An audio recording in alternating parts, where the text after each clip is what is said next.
Hey guys, I hope you had a great weekend. We're back with doing some math. I know, it's all okay. We're going to be fine.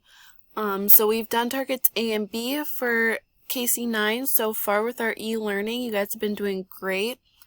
Today we're going to start with target C. So this one we're writing exponential functions to describe real-world context including growth and decay models. So we're still doing our exponential. We're just starting to do some real-world problems. So let's look at our first one. Come on. It doesn't want to move. Oh, there we go. It was taking its time. So number one, it said, which of the following functions models exponential growth? So remember, let's do a little recap, right? Growth is where it's increasing. So you're multiplying, right, by a number bigger than 1 each time. So we want to look at all of our choices.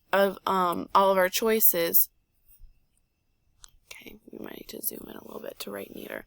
So the number has to be bigger than 1, right? And the number that I'm talking about is when we have our function, so it's a, and then we have b in parentheses, and then the x. I'm talking about the number inside the parentheses. This number has to be bigger than 1 in order for it to be growth. So if we look at a, right, we're looking at all the numbers inside the parentheses. So this number, right, not bigger than 1.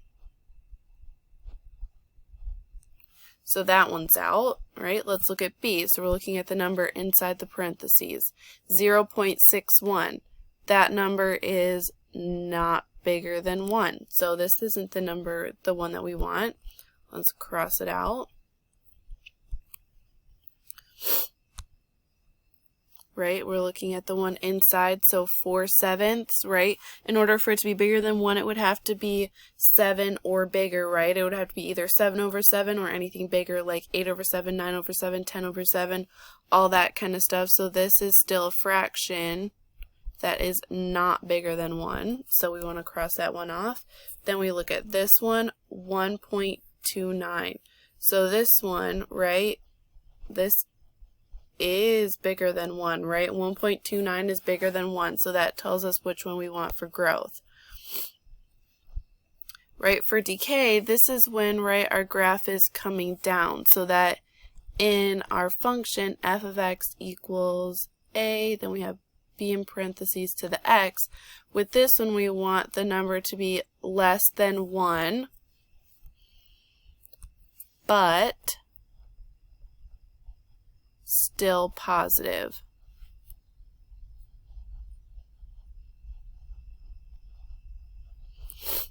Right, so it needs to be smaller than 1, so like a smaller number, but it has to be positive.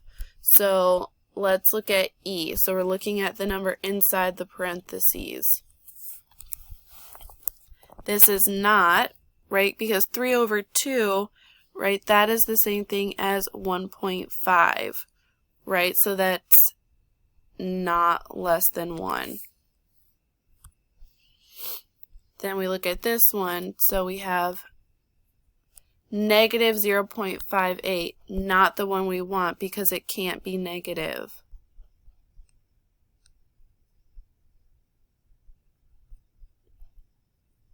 Okay, then we look at G, 0.74. So yes, this one is less than 1 and positive. So this would be a good option, 0.74. So that's a number smaller than 1, but it's still positive, right? And then let's look at this one just to rule it out. 2.47, definitely not less than 1. Right, and so it kind of gives you the whole rundown of your two: exponential growth, exponential decay, right? So for growth, right, if we look, A is bigger than 0 and B is bigger than 1. So, right, that's talking about the B, it has to be greater than 1. We kind of see it more where that's in parentheses like that. So it tells you A is your initial amount, so that has to be bigger than 0, and B is your growth factor, so how much it's growing by each time. Then with this one, we have where B, right, this number that's in parentheses, right, it's somewhere between 1 and 0, right? So it's smaller than 1, but it still has to be positive, so it still has to be bigger than 0. So for decay, that's called the decay factor. So let's look at our first problem. So we have, write an exponential function that models the following situations. Identify whether the situation represented exponential growth or exponential decay, and identify B. So we're writing the exponential functions, right? We're trying to decide whether it's growth or decay. So A, a new car you bought for $25,000 decreases in value 15% each year. So this word decreases, right? That kind of tells you right off the bat what we have. This tells you if it's decreasing that it is exponential decay. So the 25,000, right, this tells you A, right, that's our initial amount.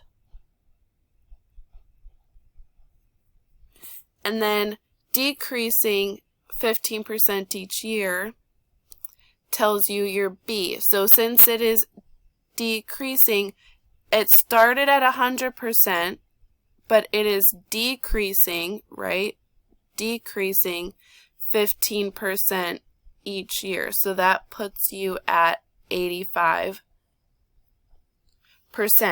But in the first part, we're talking about money. The second part, we're talking about percents, right? They don't really match up. So we have to put them kind of in the same unit in order to do this. So we're going to write it as a decimal, so 0.85, in order to use it in our exponential function. So this number right here, this is your B, right? So when it says identify B, our functions are f of x equals a, and then b in parentheses to the x. So it wants you to figure out the number for a and figure out the number for b. So we have done that in our first, right? We figured out a, right? A is 25,000 and b is 0.85. So then we just go through and write our function.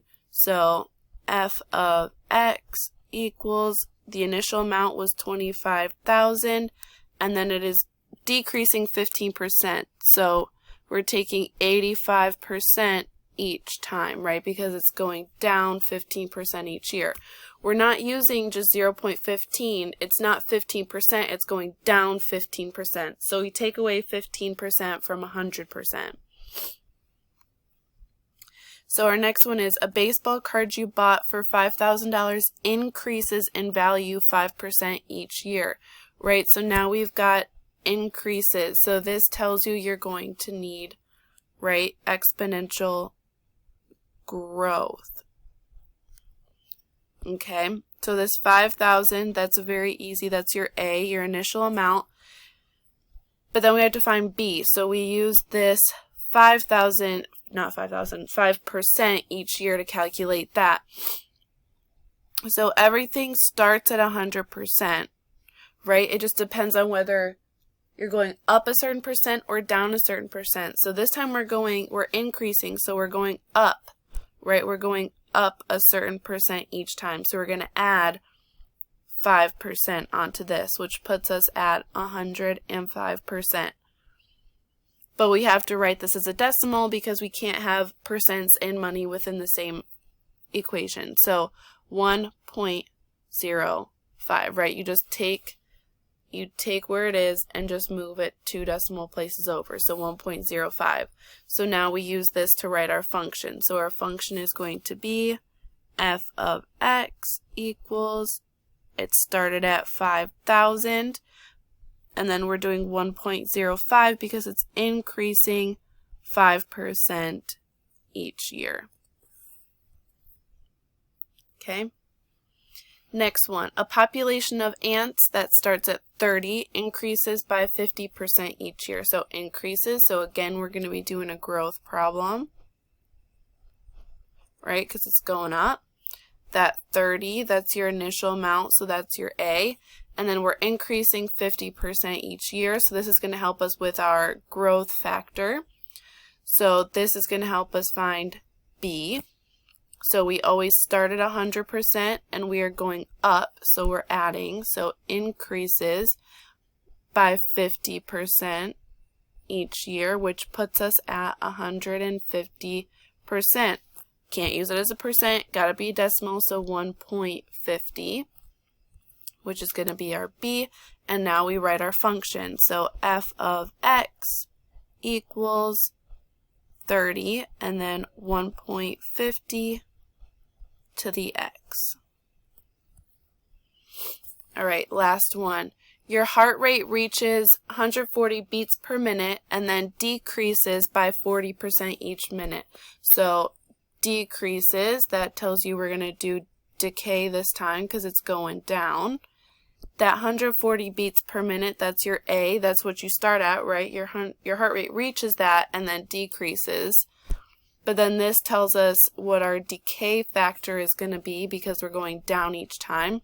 Remember, it always starts at 100%, but it's decay, so we're going to subtract because we need to make sure it goes down. So we're going down 40% each minute, which puts us at, whoa, love that, which puts us at 60%, right? But we can't use a percent, it has to be a decimal, so 0.60. So now we're going to put our function together, and we have f of x equals 140 was our starting amount, and then 0.60 because it's decaying, so we're only taking 60% of that number each time, and then to the x. Alright, so now we have number 3. So Miguel had $30,000 in student loan debt when he graduated college. Relatable.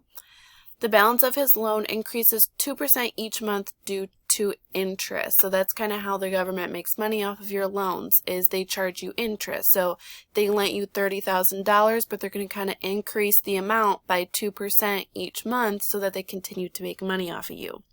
So it says complete the table for Miguel's student loan debt for the first 3 months. So it gives you the first one. Your initial amount was $30,000. So we have to do the increments for each month. So it's going up 2%.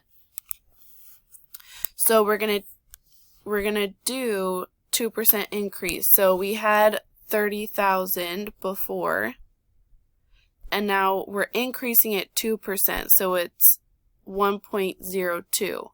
Right, because you did 100% plus 2%, which is 102%, but you have to use 1.02, right, the decimal version. So we're doing 30,000 times 1.02 in order to get your next amount. So that ends up being 30,600. So just after 1 month, you increase $600 of your loan, right? Then we do it again. So then we take what the previous month was, so 30,600,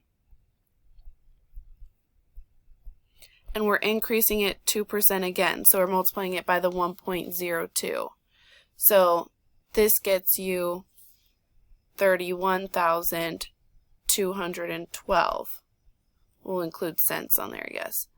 Right, so now you're up another, a little over $600.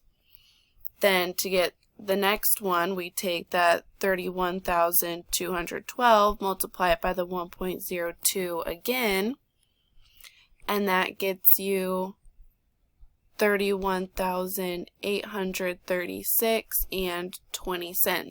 So you can see, right, like you're increasing by a different amount each time. You're increasing the last month by 2% more. So you're kind of taking what you had the previous month and plugging it in to find the next month, right? So if we were going to find the 4th month, we would take this one and plug it in again, right? You're taking what it was, plugging it in, increasing it by 2% to get the next month. So it wants the exponential function. So we kind of already did this. So we started at 30,000, and then we did 1.02 each time because we have 100% increase at 2% to get your function, right? We kind of already went over this was 100% plus 2% to get 102%. right? And then this is going to be 1.02. Okay, tune in for part 2 of this video in just a second.